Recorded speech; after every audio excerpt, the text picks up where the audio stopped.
আমরা এখন চলে এসেছি খুব কাছাকাছি। এই হলো সেই খাঁদির পুকুর। খুব বড় হয়েছে গাছগুলো, 10 বছর আগে লাগানো,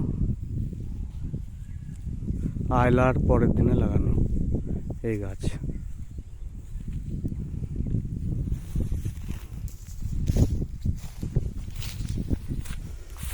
পাড়ে উঠছি, ঝোপঝাড়ে ভর্তি, খুব ডেঞ্জারাস জায়গা, সাপ খোপে পরিপূর্ণ, একটু সাবধানে ঘুরতে হবে।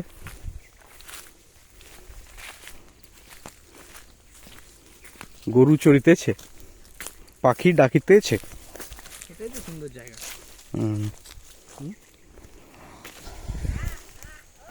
এই হলো খাঁদির পুকুর।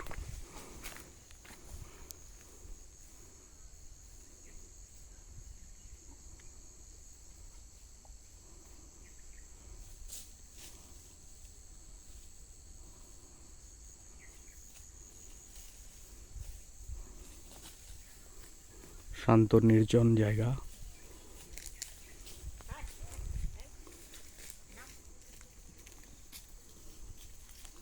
ওইখানটাতে দেখি কোথায় পরিষ্কার আছে।